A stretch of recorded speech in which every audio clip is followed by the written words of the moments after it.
So now we're going to go over the user platform that we have from ELD1. It's a very simple platform, very easy, user-friendly. All of you guys are experienced drivers that we hire, so those are basic hours of service DOT laws that you learn when you first get your CDL. And if you've made it this far in your career, then you already have idea on how the hours of service and the laws are working. So I'm just going to basically go over the rundown of how our specific platform works, and we're going to go through that. So here's our home screen. I am currently not connected to a truck, so you'll see right underneath where it says Wednesday, November 18th, you'll see that it says scanning. It's a yellow bar right there. If you're ever in the vehicle in your truck and it says scanning, that is a bad thing. That means that your ELD is not connected, and that's going to make a problem because your engine hours, your mileage, and your hours of service is not being recorded properly. So if you ever see that bar, like I said in this video, the bar will stay there and it'll say scanning the whole time because I am not in a truck at the moment. So if you see that in the truck, that's a bad thing. You need to pull over right away and you need to check what's going on. If you're not able to get it to connect on its own, then you just go ahead and call our ELD department. Someone in the logbooks is going to answer the phone where you call the main number, extension 4, and one of my colleagues is going to answer the phone and we're going to assist you with that. However, when you are connected, basically that yellow bar will just not be there. It'll be empty. It'll have nothing there. So that's how you know you're good to go. On the main screen right here, you see logs, profile, DVIR, which we are not requiring you drivers to do the DVIR, so you'll never touch that button. And then you see signature, which is how you certify your logs. Everyone knows what that is. The check-in, we're not using that. That's a communication tool for dispatch. However, dispatch is communicating via text, phone, and email. So the main buttons you're going to touch and be using is logs, profile, and signature. Right below that, you have your statuses to select. You have off-duty, sleeper, and on-duty. All of you know what each status represents and which status you need to be in. Off-duty, you're not in the truck, you're doing whatever you need to be doing. You're off-duty. Sleeper, you're sleeping. On-duty, we have a couple of requirements that could vary from the previous company you've worked for. However, so on-duty, we need 15 minutes on-duty pickup, 15 minutes on-duty delivery, 15 minutes on-duty fueling. And pre-trips inspections, 15 minutes as well. For shipping and receiving, we understand that you might be at the 90% chance you'll be at the shipper longer than 15 minutes. So you can go on duty for the first 15 minutes minimum. If it takes longer to check in, then obviously you need to go on duty for longer, as long as it's taking you to check in. Upon finishing the check-in and you're backed into the dock, and if you're free of duty and you're not required to load the truck or unload your truck, you can move into the off-duty or sleeper berth, whichever you're doing. If you're going to be off-duty, then you just go off-duty. If you're going to be taking a nap, then you need to go into sleeper berth. You could do that to save your hours while you're getting loaded and unloaded. Only if you are free of duty, not loading your truck or unloading your truck. Below that, you have your clocks. It's going to show you your 8-hour clock, how long you have until your 30-minute break. You have your 11-hour driving clock, which will tell you how long you have left in your driving cycle. You have your 14-hour shift, which will tell you how long you have left in your 14-hour shift. And then your cycle is the last clock, the 70-hour clock. Below that, you have your graph. Everyone here, I'm pretty sure, has seen a graph and understands what the graph is representing.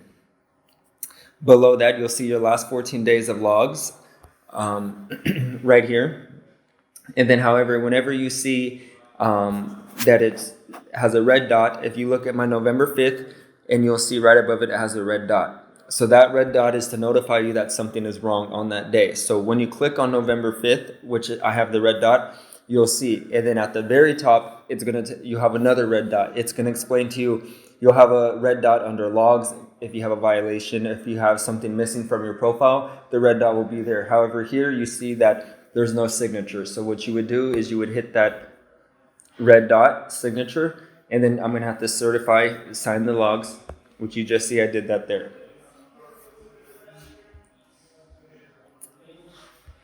So then on the very right side, you'll see November 18th, November 17th. Once again, I have that red dot. It's to notify me that something is missing from my logbook. Once again, it's the signature. So then I could go ahead and take care of that, and you'll see that the red dot is gone. And then underneath here, you'll see that you have, if you look where it says off-duty, in Summit, Illinois, that's the last status that I had since I was driving a commercial vehicle. However, I don't have any other annotations underneath that. You guys will have more annotations underneath that. I don't, because I haven't drove. I can't demonstrate to you what it would look like, but you would just see all your other statuses for that day: on duty, off duty, sleeper berth, driving. At your clocks at the top, you'll notice that there's not a status to select driving, and that's because the electronic login device will go onto the drive line for you automatically as soon as the truck moves over 5 miles an hour. So you cannot manually put driving by selecting the status. You have to allow it to go on its own. Here, we're going to move back up to where the logs profile signature buttons are. So we're going to be going here to the profile section. Okay, here you'll see that you have your vehicle selected. So you need to make sure that your vehicle is selected and your vehicle is selected only. However, I have multiple vehicles on mine because sometimes I'm moving trucks around the yard, and so sorry for the confusion. So in order to add a vehicle, what you would do is you would move over here to the right side. You're going to hit the plus sign, and then you're going to go ahead and select your truck vehicle.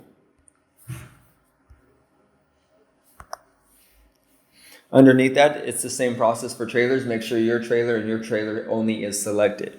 It's going to be the same process. If you need to update it, you're going to hit the plus sign, and then you're going to type in your new trailer number if you ever did a drop or something like that. Shipping documents is your bill of lading. So this is a very important thing. It's a very small, minor thing that many drivers forget to do. Myself, I have been ticketed for this.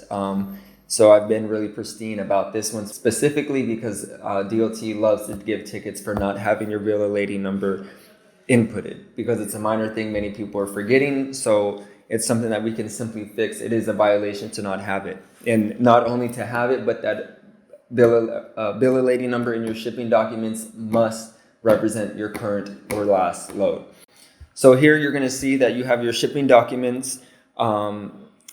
Here it's blank because I don't have a load. However, when you pick up a load, you're going to need to input your load information in there. So you just hit the plus sign, you type the bill of lading number in, which is on your bill of lading that the shipper gives you. So that number needs to represent, because your logbook needs to identify the current or last load you've been on. So for example, for demonstration purposes only, I'm going to use bill of lading number 12.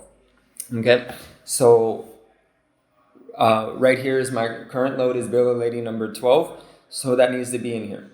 Whenever I finish this load, that's number 12, and if I'm going home, so if I deliver the load on a Monday and I'm not going to pick up a load until Wednesday, like I stated, your bill of lading number needs to represent your current or last load. So you're going to go ahead and leave load number 12 in there until Wednesday you pick up your load. Now, if you delivered today and you picked up a new load today, then you need to delete load number 12 and put your new load in the system. But if you're going home, you need to leave the previous load in your shipping documents on your logbook. VIN number, you're going to automatically have your VIN number when you connect via Bluetooth to the truck.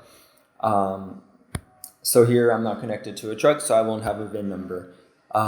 Driver, it's going to just be your name, obviously. Co-driver, if you have a co-driver, which many of you will not have a co-driver, so that'll always be blank. And then the rest of the information is automatically filled information. So then we're going to move over to the we're going to skip over the DVIR because we're not using DVIRs. And we're going to move over to the signature tab. So here, what you'll do is you'll see it says sign here. So obviously you just sign here. Okay, so you just sign and boom, the logs are certified for the day. Now, per DOT law, your logs need to be certified for your previous 24-hour shifts. So at the end of each shift, I always recommend to drivers, every driver does it their own way, but I personally recommend that as soon as you stop driving for the day and you hit sleeper berth and you know you're not going to drive, you're taking your 10-hour break, then I always recommend just certify your logs right then and there, just to make sure it's done, because that is a violation. And if you get stopped by DOT without having your logs certified, you will get a violation. Upon getting stopped, you're going to go to your home screen and you're going to have the 3 lines at the top left corner. You're going to go ahead and tap on that and you're going to hit inspection module. And then at this point is when you could hand over your electronic log book to the DOT officer and allow the DOT officer to choose if they want to begin inspection, if they want you to send the logs over to them, or if they want to do the ELD output file. That's completely on them. Easiest thing to do, hand them the logbook at this point and ask them to select what they want. If they hit begin inspection, this is now the DOT's job at this point. So from whatever goes on here now is on him or her. Okay. A cool little feature that we have at the top right corner, you'll see you can hit that. It's for nighttime driving. It's going to just make everything go in the dark mode so it doesn't bother your eyes while you're driving at night. So here at J&M Express, we take logbooks very seriously. So if you ever have any questions, it's best to just call right away. Even if it's the most simple thing that you think that you know the answer to, but you're just not sure, it's better to just call and get advice from the logbooks department. That's what we're here for. And we'd rather give you the right information rather than you get stopped by DOT and you were actually in violation or something of that aspect. So it's always better to just stay on top of your logbooks, get advice right away, and to not try to take things into your own hand if you've made a mistake on your logbook. And if you did make a mistake on your logbook, we understand. We're all human beings. We have office staff like myself that's been previous drivers, so we understand how it goes.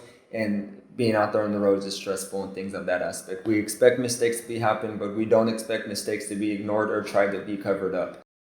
So once again, welcome to the company. My name is Jalen once again. You could reach me always at extension 4 or my colleagues at extension 4, and we look forward to working with you guys, and please drive safe. Thank you.